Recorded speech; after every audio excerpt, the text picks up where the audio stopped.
Welcome viewers to Founder Talk Show.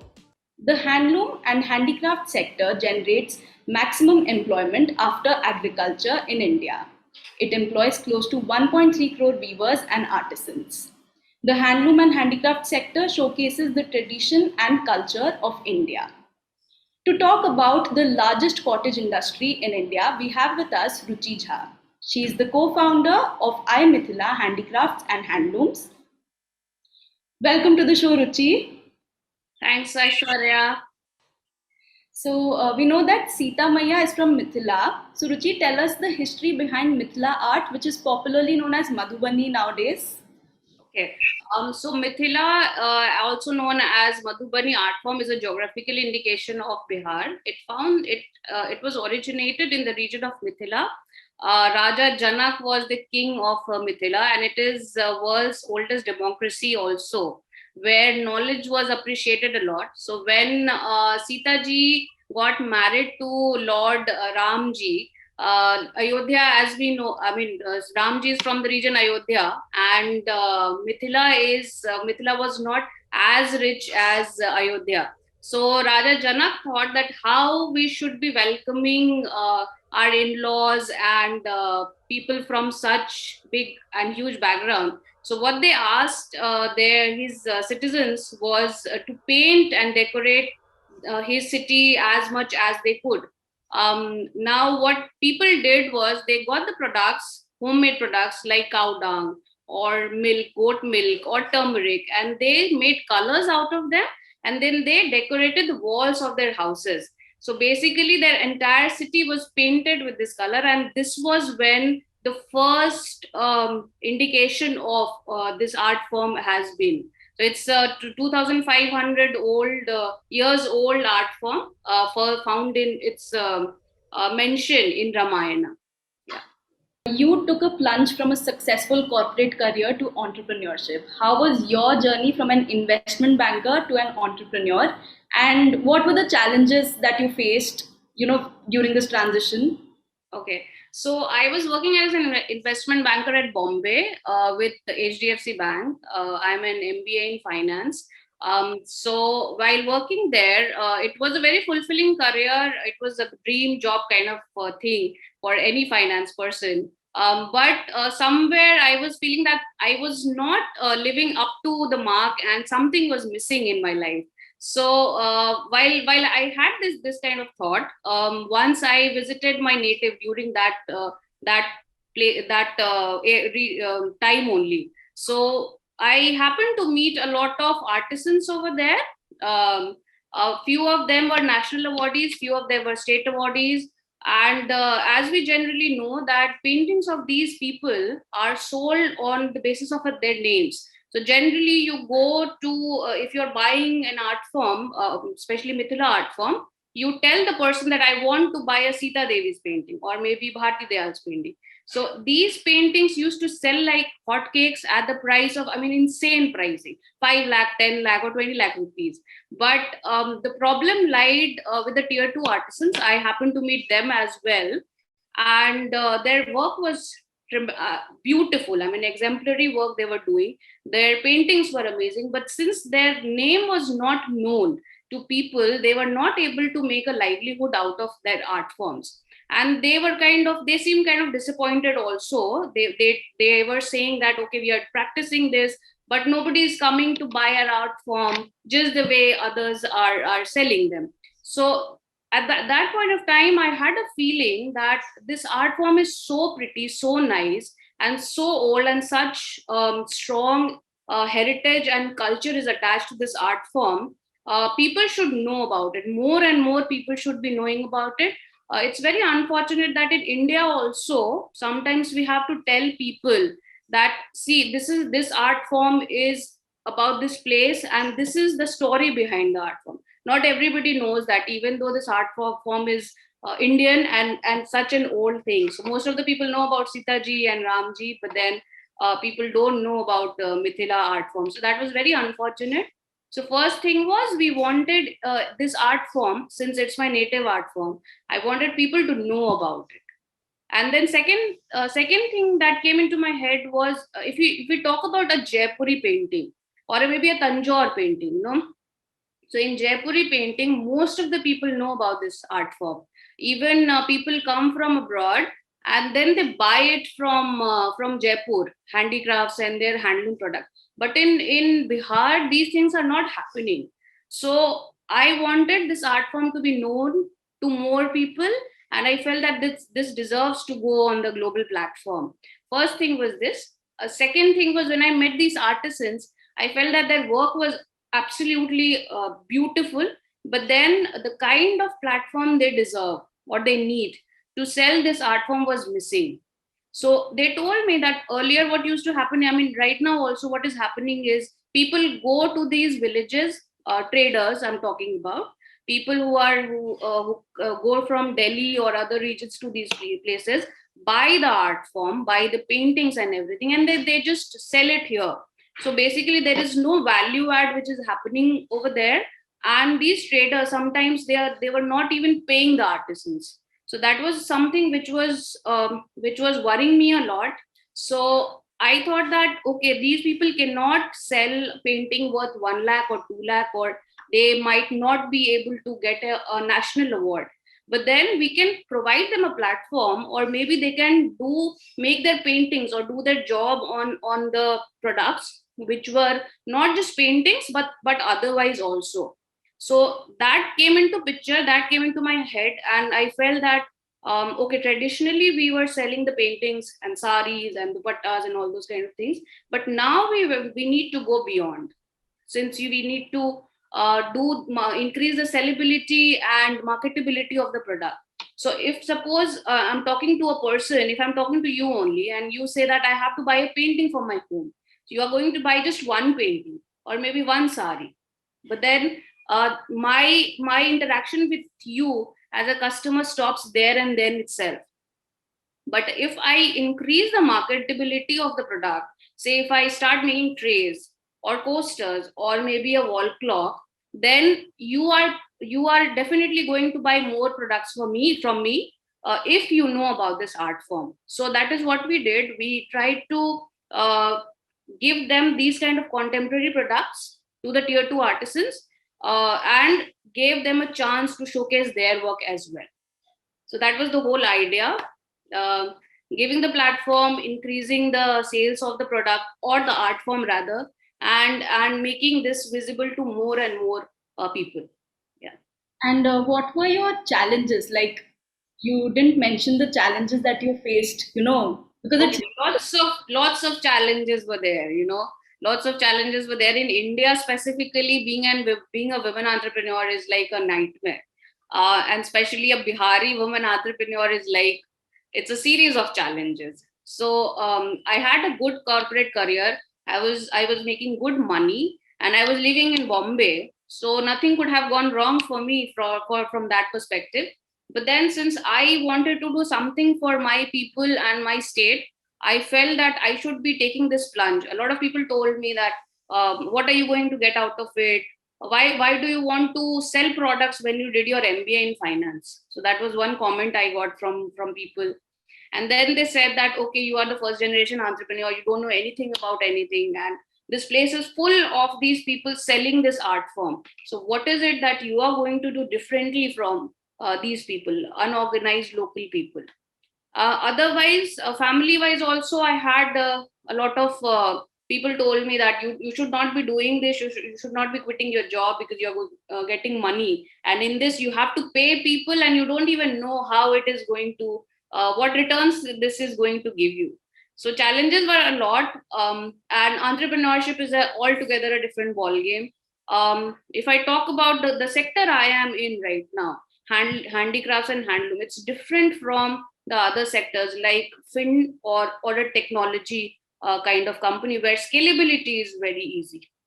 So even if you're going to go to an investor asking for money, he or she would ask you what is the kind of returns I'm going to get, because at the end of the day investor is going to look for his ROI, that's for sure. And even if I become an investor, I'm going to do the same thing, so I'm not going to put any kind of blame on them. So this is not a run of the mill product. So scalability is a challenge, definitely a big challenge.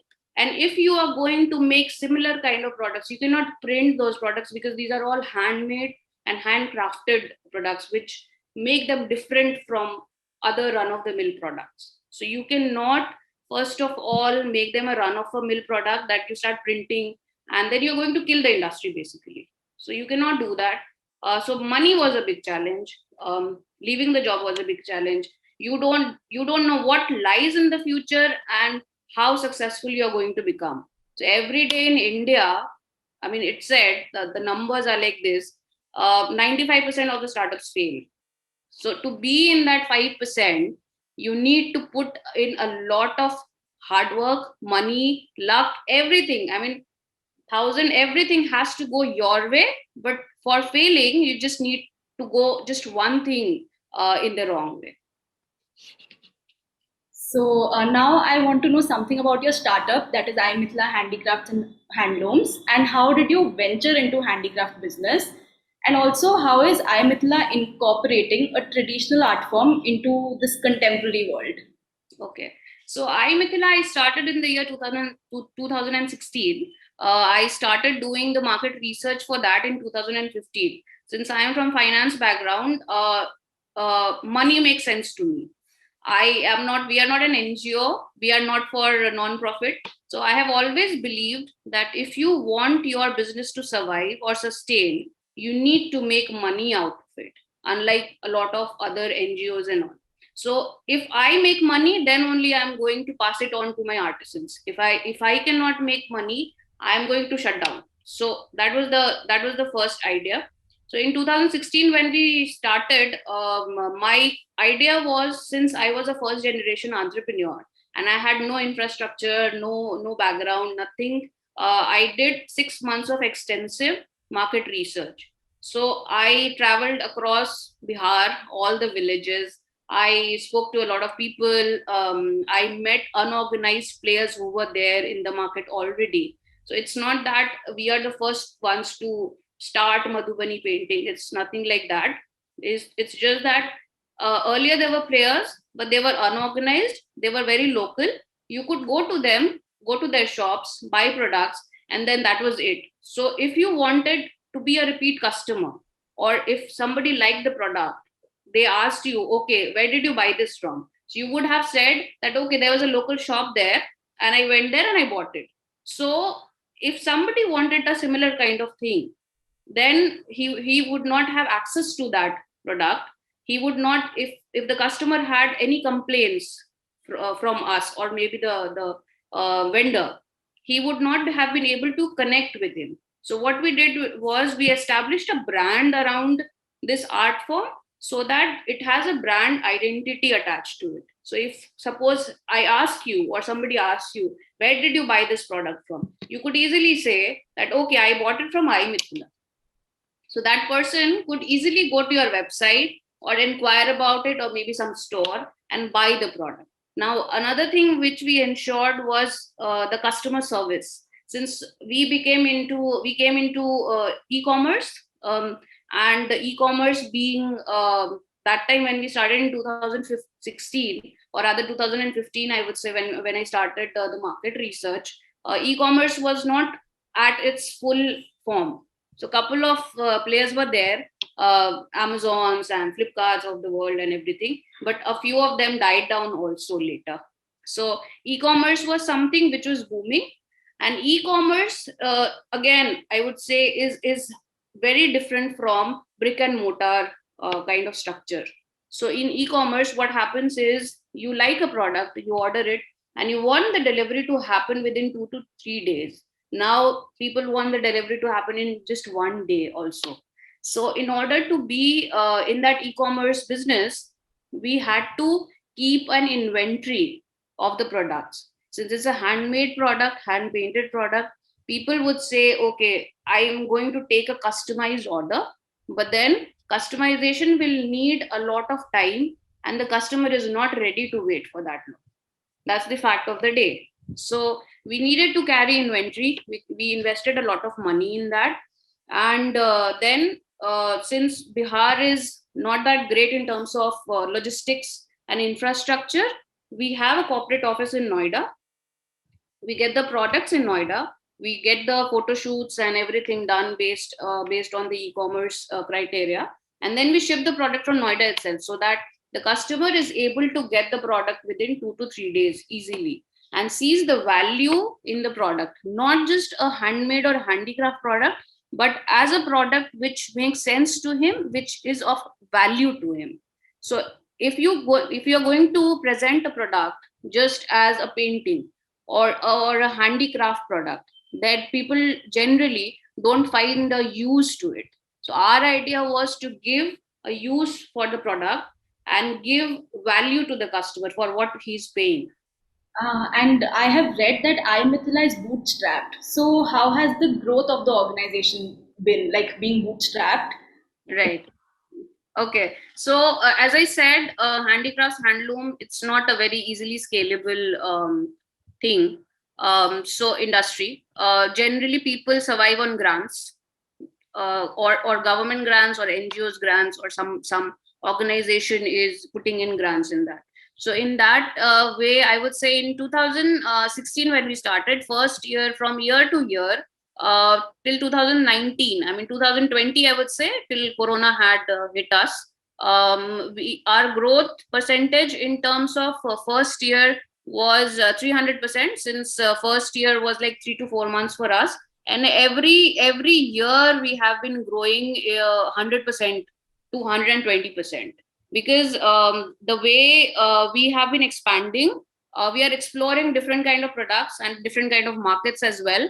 So our expansion has been like that only, that we don't become stagnant. So in generally what happens is, other players like Japor or maybe Okai, or these kind of the Loom. These are our competitors. They are already, they have raised funds. We have not, but their growth rate is anywhere between 20 to 25%. Ours is like we are increasing constantly, and we are trying to figure out more and more avenues of increasing our sales. So Mithila or Madhubani is a traditional art form. Yes. Do you think can we still find artisans who are skilled enough in this kind of an art? And how is the demand for your product? Like, not many people know about Madhubani. Even I got to know that Madhubani is called Mithila very recently. So, Yeah. So I would say demand is increasing now, since a couple of years back we saw our honorable Prime Minister presenting this art form to the Japanese Prime Minister. So people know about it, and since our Prime Minister has started taking an interest in this, a lot of people have started looking for these kind of products. To be very honest, as far as an artisans go, artisans are still there in the villages. You are going to find, since this is a geographical indication, you are not supposed to actually commercialize it outside that region of Bihar. So suppose this is a geographical indication of Bihar, then artisans are supposed to work there only, and if they want to sell the product, and after that you can do whatever you want to do with that the product. This art form has got a lot of potential, to be very honest.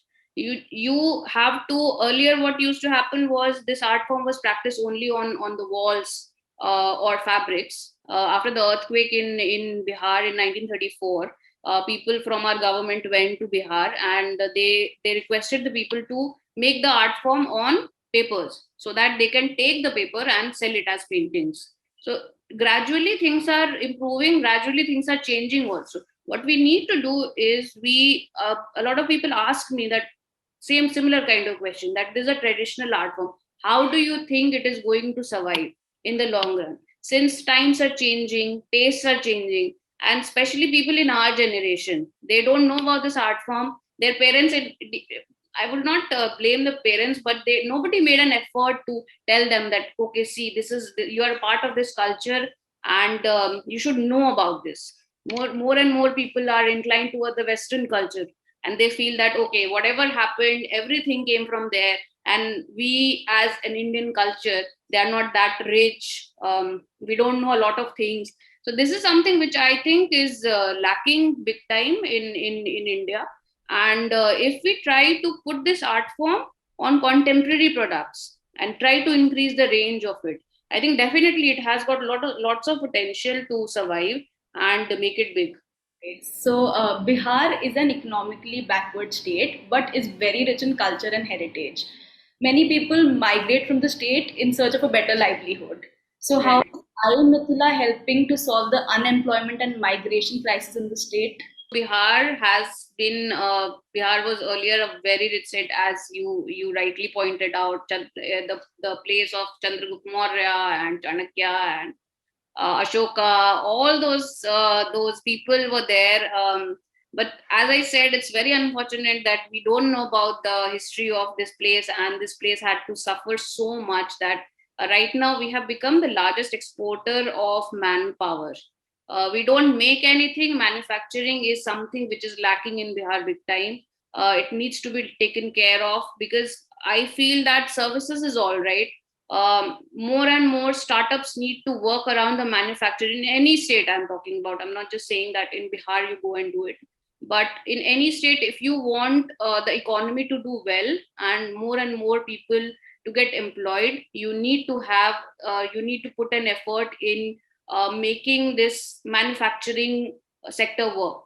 So because once the manufacturing sector in any state or anywhere is doing well, uh, the other supporting services or other supporting industries are going to flourish in that region. If I talk about the artisans, my artisans, as I said, they were not able to make a livelihood out of this thing. So what we did was we identified artisans, and we identified which all artisans are able to make finer paintings, because with time and with practice, the kind of expert kind of paintings they were able to produce was different. So a person who has been practicing the art form for 10 years vis-a-vis a person who has just come out of the school, learned the art form and has been practicing for 2 years, of course their expertise and their finesse is going to be different. So we used one kind of person for one kind of product which needed more finesse, and the expertise level was high, required was higher, vis-a-vis the second person who had just 1 or 2 years of experience, and he could not make that expert level of painting. We used it for other products. So this kind of person also, second level tier people also, we were able to provide employment and tell them that okay, you can also sell our products on a platform, you can also make money out of it. A lot of people are there, women are there who still don't get out of their houses, but still they have to take care of their kids. Maybe they are economically not that strong. So for that reason also, a lot of women in Bihar practice this art, because they are very ambitious, their kids are very ambitious. Because Bihar and this area Mithila has always been considered to be one of the well read and well educated regions. So every person wants their kids to be very well educated, but because of financial maybe lack of finances and lack of expertise, they are not able to get their kids educated. So we help those women, and we don't ask them to get out of their houses. What we do is we identify people, women, who have 10 other women associated with them, and then we give the work to them, and then they give that work to those people who are sitting at home and who cannot get out of home. So they are still practicing it. The art form is getting practiced by her kids, and it is getting the art form is getting preserved as well, and that person is passing it on to his or her next generation also. So that is stopping them to migrate from that region. So we are trying to do our bit, but let's see what more we can do. Yeah. That's great, Ruchi. So, you were one of the finalists in Niti Aayog's Women of Change in 2018, and you have won many more awards. So, I want you to share something about that as well. So Niti Aayog was, so our first award was in the year 2016, the same year we were incorporated. That was actually the one of the best, most cherished awards, I would say, till now, because it gave us a validation that whatever we were doing was correct. As I said, we were not the first ones to get into Madhubani art form and the products around it. So we wanted somebody to tell us that okay, whatever you're doing is right. And that award was prestigious because it came from Super Awards, a super startup from Super Brands. Super Brands is something which is given to bigger brands. So first time they started Super Startup, and in the first year itself, within a couple of months, we won that award. So it was cherry on the cake, I would say. After that, I have been on many platforms like ET Now, and we have won a lot of awards. We have been on a lot of media channels also. I was, yeah, as you rightly said, in 2018, I was Niti Aayog's top 50 finalist for Women of Change for doing such work in Bihar. And then, yeah, so there have been lots of awards, but these are a few which are really close to my heart. Finally, My Startup TV is an online TV channel for startups and MSMEs where we try to cover stories and, from different aspects. And for us, the stories matter. So, what are your views on My Startup TV? Avenues like My Startup TV and all, which is giving a lot of marketing and a lot of exposure to the startups, which maybe are not able to get that funding and the marketing done from bigger, large brands. I would say not bigger brands, and I think it's doing an amazing work in encouraging the startups as well as telling them that okay, whatever you're doing is really good, and that's what founders especially need, to tell them that okay, fine, you're doing a fantastic job and we are here to tell your story to the world. So that is, I think you guys are doing a fantastic job, and more startups, people should know their stories and people should get inspired by them. Thank you, Ruchi. It was a pleasure having you on our show, and we look forward to hosting you on other shows as well.